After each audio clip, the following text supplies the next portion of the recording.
नमस्ते दीदी भैया, देखिए हमारे यूट्यूब चैनल पर जा रहा बहुत प्यारा सोहर गीत पसंद आए तो लाइक शेयर करना, घंटी ना भूले, घंटी जब दे फूलोज में देखिए और आगे बढ़ाइए, लाइक शेयर सब्सक्राइब करें और घंटी ना भूले।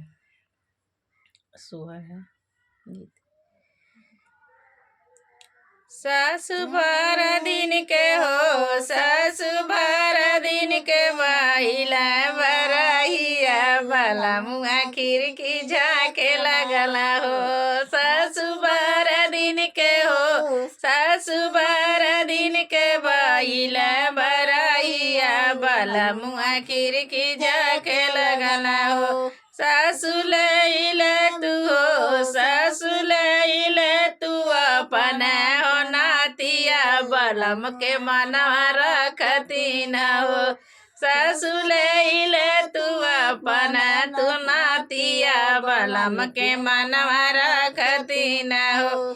बहुअर 12 दिन के हो, बहुअर 12 दिन के भइल हो नातिया बेटा के मनवा कैसे रखबू न हो।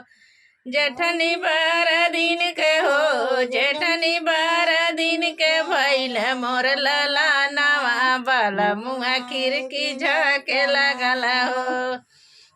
जेठनी ले तू हो, जेठनी ले तू अपना लला नवा बलम के मनवा रखती न हो। जेठनी ले तू अपना लला नवा बलम के मनवा रखती न हो। देवरानी 12 दिन के हो, देवरानी 12 दिन के भइल लला नवा देवर के मनवा कैसे रखबू न हो। देवरानी 12 दिन के भइल लला नवा देवर के मनवा कैसे रखबू न हो। ननद 12 दिन के हो, ननद 12 दिन के भइल मोर लला नवा बलमुआ खिड़की झाके लगला हो।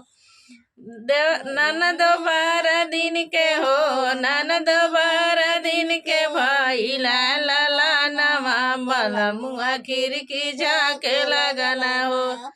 ननद ले तू हो, ननद ले तू अपना भतीजवा भैया के मनवा रखती न हो।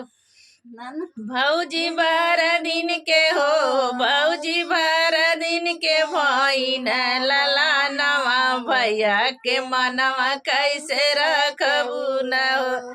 भौजी 12 दिन के हो, भौजी 12 दिन के भइल लला नवा भैया के मनवा कैसे रखबू न हो। सासु 12 दिन के हो, सासु 12 दिन के भइल लला नवा बलमुआ खिड़की झाके लगला हो।